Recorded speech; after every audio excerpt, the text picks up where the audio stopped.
Pulso económico de viernes, en el que, como siempre, empezamos mirando el espejo retrovisor de la sesión del IBEX 35. Como ven aquí, el día al final positivo. Un día positivo que cierra una semana positiva, con un crecimiento del 1,3%, y que hoy se lo debemos concretamente a este valor que aparece el primero en la lista de los que progresan. Grifols, los laboratorios Grifols, hoy señalan, bueno, no les dije, perdón, les dije cómo cierra el índice, que esto a los que juegan a los índices les es fundamental. 9.205,0. Y ahora vuelvo a Grifols, porque ese aumento espectacular, ese disparo del 8,54 del día de hoy, tiene que ver con algún competidor que ha tenido algún problema en mercados bastante lejanos. Pero bueno, oye, ahí viene y bienvenido que es, naturalmente. El segundo en subidas hoy, Amadeus, 3,20 arriba, y el tercero, CIA Automotive, que recupera en el día de hoy 3,13 también. Las que bajan, Enagas hoy pierde 1,42, Colonial hoy pierde 1,25 y AENA se descuelga un 0,57. Y vamos con dos de los asuntos que en el debate económico que vamos a mantener a continuación seguro que son de su interés. En primer lugar, tenemos que hablar de esa subida en plan cohete de Grifols, ha llegado a ser del 16%, que se vincula con el movimiento opuesto que tiene en Wall Street uno de sus tradicionales rivales, que se llama Vertex, y que ha tenido una merma de un 13% en la sesión. Así es que una cosa va por la otra, y arriba Grifols y abajo Vertex, y los mercados se quedan tan anchos. Y en segundo lugar, y seguro que también les interesa, una expectativa difícil, la de la deuda pública española, que marca un nuevo récord histórico en 1.390.000 millones. Estamos al filo del 1,4 y que sitúa la deuda respecto del Producto Interior Bruto en 125,3% del PIB. Bien, les presento ya a nuestros invitados. Simone Colombelli, ¿cómo estamos? Buenas tardes. Buenas tardes. ¿Todo bien? Todo bien, genial. Bueno, es director de hipotecas de iAhorro y vamos a hablar con él específicamente de ese sector y de algunos de sus elementos que pueden estar en las decisiones de muchos que nos ven, y que a lo mejor usted les ayuda, les da ese último empujoncito, a lo mejor si están pensando en una hipoteca en este momento. Bueno, ahora entramos en esa discusión. Don Miguel Momovela, analista de XTB, muy buenas tardes. Buenas tardes. Empiezo por usted. ¿Cómo ha visto la sesión del IBEX? Parece que todo ha dependido del cohete Grifols. En gran parte, en gran parte. Si hacemos un cómputo semanal, pues hemos visto una subida en torno al 1,45% desde el lunes, lo cual es bastante interesante. Hemos visto cómo las cíclicas han vuelto al terreno de juego, hemos visto movimiento en banca, en ambas direcciones, obviamente, pero lo bueno es que hemos visto movimiento en banca, en turismo, ya sabemos que tienen un peso importante en el índice. Hemos visto movimientos bastante diversos. Hemos visto sobre todo un ambiente muy dicharachero, ¿no? Hemos visto nuevas oportunidades, hemos visto sobre todo también volver a compañías como Acciona, como ArcelorMittal, que parecían olvidadas, volviendo de mínimos locales en 2021. Las hemos vuelto a ver incluso en las mejores posiciones de la tabla esta semana, con lo cual, bueno, buena lectura. Cuéntame, a propósito de esa subida como un cohete de Grifols, ha llegado a ser del 16%, ¿por qué está tan claro que tiene que ver con la caída en Wall Street del competidor en Vertex? Bueno, ha habido pues más de un comentario en esa dirección. Es decir, al final se le ha relacionado, pues lo primero, por lo obvio, por el tema sectorial. Lo segundo, si nos analizamos un poquito más a fondo en términos fundamentales y sobre todo en progresión en bolsa, lo que hemos visto es que Vertex ahora mismo, pese a estar en el mismo sector, poca competencia le puede dar. Estamos hablando de una compañía que desde principios de año ha caído más de un 15%. Grifols, sin embargo, con las subidas de hoy y las subidas que ha tenido esta semana, ha conseguido arrojar algo de rédito positivo, entre el 3,30 y 3,35% en cómputo anual, con lo cual ahora mismo la situación de una y de la otra es bastante diferente. Simone Colombelli, vamos a ver, desde iAhorro, ¿cómo veis la situación? ¿Cómo han quedado las hipotecas, sobre todo al final de la pandemia? O casi al final de la pandemia, uno nunca sabe, hay que ser prudente. Esperamos. Esperemos, sí, pero no, que sí. Por si acaso, para que no nos... Ahora son más baratas, ahora parece que el tipo fijo ya no lo discute nadie. ¿Cómo es ahora el mercado hipotecario? Sí, yo diría que la pandemia realmente ha acelerado un proceso que ya vimos en marcha en 2019, cuando los tipos medio iban bajando, y lo que ha hecho la pandemia es que los tipos siguiesen bajando aún más. Y en el primer trimestre de este año, este 2021, hemos llegado a prácticamente unos récords en cuanto a Euribor y en cuanto también a tipos. Especialmente lo que comentas ha tenido un impacto en la hipoteca tipo fijo, que pues, diría que por la primera vez hemos visto alrededor del 1%, para perfiles, digamos, medios nos posicionamos un poco por encima del 1% y para perfiles más altos, directivos, pues logramos hipotecas a tipo fijo, a 25 o 30 años, por debajo del 1%. Eso sí, con algo de vinculación, pero son condiciones inmejorables. Las mixtas casi como que han desaparecido. Desaparecido. De hecho, diría que el gran ganador, como bien has indicado, la hipoteca a tipo fijo, el perdedor, la hipoteca tipo mixto, y la variable se mantiene, aunque ha perdido mucha cuota, se mantiene. ¿Por qué? Porque al final sigue teniendo un cierto interés para algún tipo de operación. Por ejemplo, todas aquellas hipotecas a corto plazo, como por ejemplo pueden ser hipotecas a 10, 15, hasta 20 años, para pues, una segunda residencia, una casa vacacional o también para inversión. Entonces, para este tipo de operación, la hipoteca a tipo variable sigue siendo muy competitiva. ¿Está distorsionando mucho el mercado hipotecario la batalla entre entidades financieras, eso que se asaltan y se arañan por conseguir que te lleves la hipoteca conmigo, que la mantengas donde estaba? Yo diría que sí. El hambre para la hipoteca no ha parado, para nada. De hecho, la hipoteca como tal no es un producto muy rentable para la banca. Es un producto muy interesante en cuanto es una herramienta de captación para captar clientes.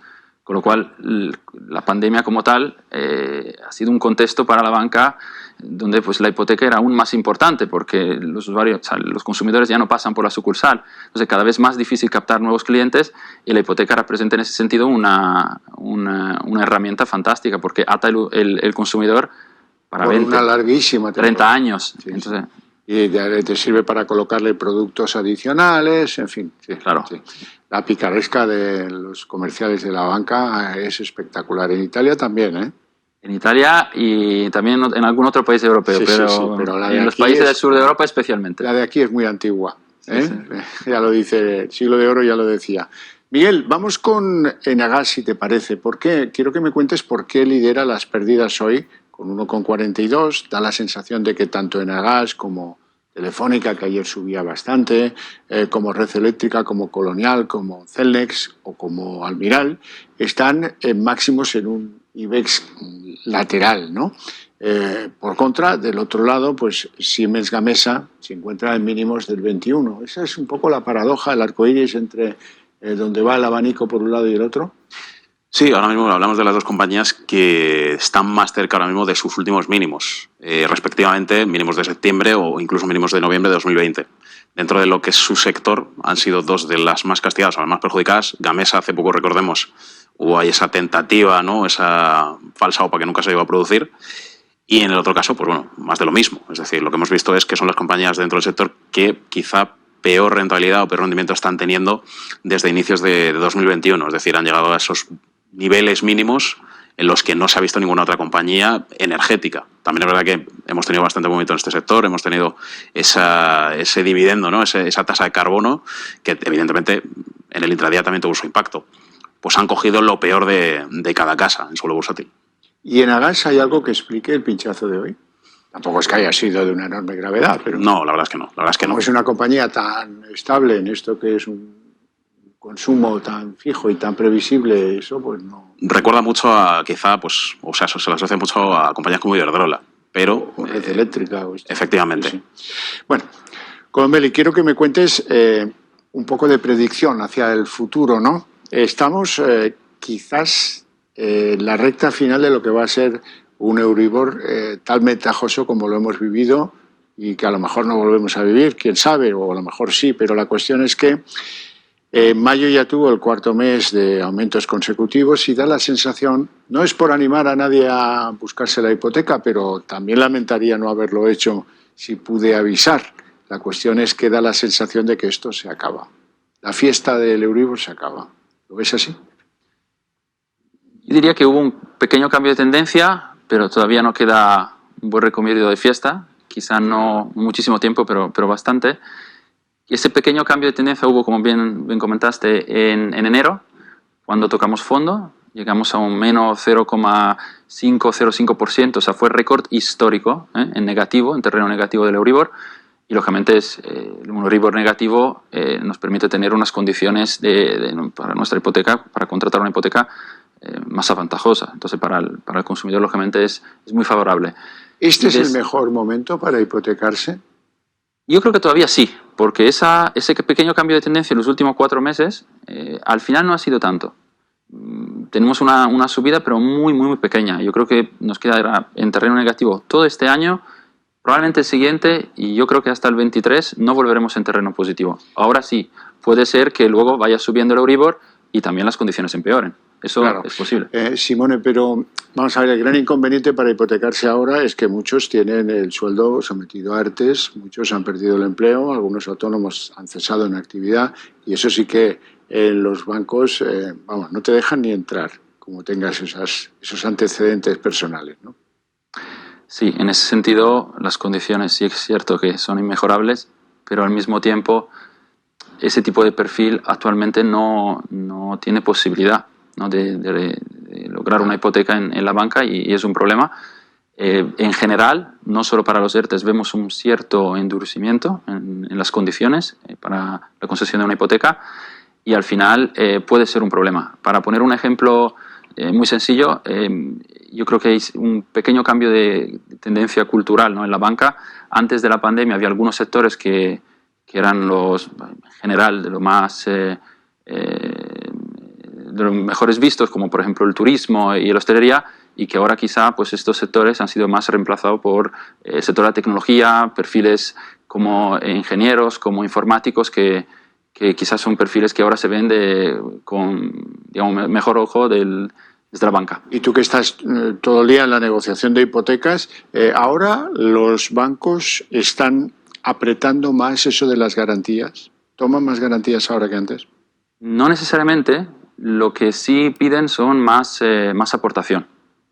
Como sabéis, el mínimo suele ser el 20% de la compra del inmueble, más los gastos, que dependiendo de la comunidad y de si compramos obra nueva o no, suele ser otro 6 o 10%, más o menos, depende luego de la comunidad. ¿Y ahora el compromiso mínimo está en qué? Es ese. Entonces la banca es un poquito más rígida en ese aspecto. Antes quizá era un poquito más sencillo conseguir una hipoteca con un poquito menos de aportación. Miguel Mamovela, vamos a hablar de deuda pública, si te parece, porque el bono va haciendo sus cosas, pero la deuda pública, en fin, con el 125,3% de PIB y subiendo, porque esto va a continuar y continuar. El mercado, sin embargo, esto parece que lo tiene bastante descontado. Bueno, llevamos en ese escenario peligroso, en esas arenas movedizas, bastante tiempo. Esto no es una noticia de ayer. De hecho, el dato, este último dato, lo que hace es confirmar una cifra bastante negativa, una cifra que no veíamos en los últimos, no sé si eran 140 años. O sea, estamos hablando de, estos son ya palabras mayores. Por otra parte, lo que vemos es las diferentes expectativas que se manejan, ¿no? Entre un 5,9 y un 6%, si hablamos de Bruselas o de la OCDE, el FMI un poquito más optimista, en torno a un 10% de crecimiento, que es lo que le augura. En base a la línea de crecimiento que han tenido en los últimos 2-3 años y especialmente en este último año pandémico, yo lo veo, nosotros lo vemos bastante optimista para lo que realmente estamos viendo en términos de evolución. De hecho, hemos visto, ya lo comentábamos en otros episodios, ¿no? Hemos visto cómo algunas comunidades autónomas como Madrid crecían a un ritmo, incluso en el último trimestre del año pasado, a un ritmo 10 veces mayor que al que lo hacía el país, con lo cual hay un escenario de crecimiento que desde luego tan halagüeño no parece que vaya a ser. Bueno, veremos.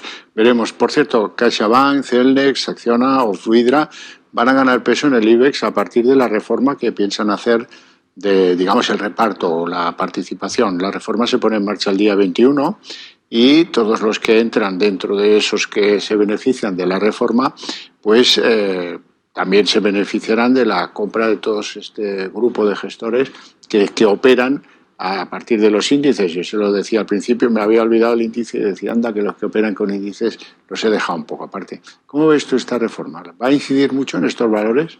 Bueno, honestamente creo que ya por la parte que les toca a nivel sectorial ya han tenido gran parte de ese movimiento descontada. CaixaBank por parte del sector bancario, que ya hemos visto en las últimas semanas cómo se ha ido moviendo. Ha sido una de las que, por detrás de BBVA, Santander e incluso Bankinter, pues ha cogido ese rédito positivo. De hecho, si no me equivoco, en banca es de las que más suben en cómputo anual, y el resto de compañías al final también, más por el factor sectorial que por esta medida, que al final va a añadir unas décimas, pero no va a constituir el 100% de ese rédito que estamos viendo en este tipo de compañías, por lo menos a día de hoy. Simone, te quería preguntar a propósito de hay muchos planes para ayudar a los jóvenes, hay muchos planes que, en fin, que ya sabes cómo está el desempleo juvenil en España, pero en cualquier caso veremos hipotecas destinadas a jóvenes para que con condiciones especiales puedan hacerse con una vivienda por el sistema de compra. Sí, hoy por hoy en España no hay tantos productos efectivamente para jóvenes. Pero bueno, vemos por la primera vez alguna entidad sí que está ahora planteando algún producto específico. De hecho, la semana que viene lanzaremos en eAhorro un producto dedicado pensado para este tipo de público. En general, también decir que para la banca los jóvenes son menores de 35 años, con lo cual con este concepto son un poco estrictos quizá. Pero al final sí que se está empezando a pensar algún producto dedicado. ¿En qué consiste? Principalmente en la posibilidad de aportar un poco menos del 20% que estábamos comentando antes, que es lo habitual, y habitualmente cubierto por una garantía que sea financiera o un aval por parte de familiares. Quizá no durante toda la vida del préstamo, pero durante un periodo corto. Y al final puede ser una alternativa para jóvenes que actualmente, lógicamente, no tienen tanto recorrido profesional, no tienen tanto ahorro y que de esta forma pueden finalmente lograr una hipoteca. Bueno, es que financieramente este país está muy acostumbradito a sota, caballo y rey, y de ahí no nos salimos. Por ejemplo, un crédito para financiar los estudios universitarios, cosa que en Estados Unidos es lo más normal del mundo, que te da una carencia mientras estás estudiando y lo empiezas a devolver cuando tienes trabajo y estás trabajando en un laboratorio, o en un hospital o en un despacho de abogados. Esto aquí se desconoce como tantas otras cosas, así es que por ese camino innováis, ¿eh? Esperamos seguir. De hecho, la banca ahora, uno de los aspectos positivos es que cada vez es un poco más creativa porque necesita innovar y vemos muchos productos de este tipo. También toda la parte de vinculaciones, bonificaciones, sobre todo para jóvenes, cada vez vemos un poquito más de flexibilidad, ¿eh? Y entonces en ese sentido pues sí que vemos una cierta tendencia positiva hacia este segmento. Miguel Momoela, ¿qué van a hacer la semana que viene los valores turísticos? Porque esto es como el tobogán, unos días suben, otros días bajan. Hoy veíamos cómo pues Amadeus estaba en el sector de los que pierden y AENA estaba un poquito entre los que ganan, aunque el tercer lugar de los que ganan. Sí. La semana que viene, ¿qué creéis que va a pasar? ¿Se va a decantar definitivamente el panorama turístico? Pues honestamente ya, por las fechas de las que estamos ya con los pies prácticamente metidos en zona costera, ese movimiento debería haberse producido ya. O sea, estábamos en la montaña rusa atascados en la parte de abajo. Pero, por ejemplo, si el Reino Unido, como parece, abre corredores y les da el ok, les da el color verde del semáforo a los destinos Canario y Balear, ¿eso produciría cierta animación de los valores turísticos? Bueno, a ver, a nivel... Quizá en otra época habríamos dicho que eso daría un valor residual. A día de hoy, con pues, el escenario pandémico y sobre todo con cómo ha cambiado la concepción, ahora mencionabas Canarias, Islas Baleares, se está, como parece, aumentando una tendencia, ¿no?, al teletrabajo, desplazarse a estas zonas para hacer teletrabajo, con lo cual se está aumentando mucho el flujo turístico, el flujo de entrada y salida. Si se da cancha turística, aunque sea ligada a, digamos, a estos archipiélagos, a ver, no estamos diciendo que esto vaya a salvar los ingresos de IAG o los ingresos de Meliá, etcétera, pero sí que podría, por lo menos en suelo bursátil, dar un poquito de alivio a esas caídas que hemos visto en los últimos días. IAG, sobre todo Meliá, en la parte baja de la tabla, le costaba recuperar ese rédito positivo. Quizás sí podríamos verlas un poquito más animadas, pero al final, pues obviamente, una cosa es eso y otra cosa es que a nivel trimestral consigan pues reavivar todo el tema de ingresos brutos, márgenes de beneficio neto que veíamos viendo cómo se iban estrechando en el último año y medio. A ver, eso es más complicado. Pero bueno, alivio en bolsa a corto plazo sí que podríamos ver. Colombeli, te quiero preguntar a propósito de las hipotecas inversas. Hay mucha gente que ha quedado muy tocada después del cese de actividad, mucho negocio cerrado, mucho comercio, mucho autónomo que no se va a poder recuperar. Y algunos están pensando en esa solución. Es decir, yo tengo un piso en propiedad y quiero una hipoteca inversa. ¿Qué opinas tú de esos productos en España? Yo creo que falta un poco de cultura, porque es un producto que vemos en otros países europeos muy desarrollado y muy habitual. Y en España, un poco por lo que ha sido el impulso de la banca y la misma cultura, en general no gusta demasiado al consumidor español, no gusta demasiado vender su inmueble cuando todavía estamos en vida, para es un poco el concepto de la hipoteca inversa. Que te garantiza que puedas seguir en él, claro, y pueda tener, ¿no? Claro, sí, que te garantiza poder seguir viviendo, pero de alguna forma esa propiedad ya no es tuya, y ya sabemos en España la importancia que hay con la propiedad de un inmueble. Es el país en Europa con la tasa de propiedad más alta, y realmente es un tema cultural muy, muy fuerte. Yo creo que es un producto que tiene mucho potencial, y lo cierto es que hoy por hoy la banca no lo está empujando demasiado. Entonces, ¿En Europa ese es un producto que se desarrolla o no? Mira, justo en Portugal, un país para mirar un ejemplo cercano, hay más de una empresa de un cierto tamaño que se dedican, y entidades financieras que se dedican con mucha fuerza en promover este tipo de productos. O sea, realmente hace falta educar también el mercado, y si vemos a Inglaterra o otros países un poco más lejanos, es bastante habitual. Y también creo que la tasa de penetración en Italia es algo más alta que en España. Es decir, realmente es un tema que es un producto que tiene mucho potencial, y hoy por hoy muy poca penetración en el mercado. Y que uno opta por ese producto cuando no tiene más remedio. Está Esa claro. es la pura realidad. Bueno, señores, os deseo un muy buen fin de semana. Os agradezco muchísimo que hayáis estado en el programa. Aquí lo dejamos. Yo les emplazo para Más se perdió en Cuba el sábado a las 10 de la noche, porque hablaremos de los indultos ya en vísperas de la manifestación de Colón, el domingo a las 12. Gracias.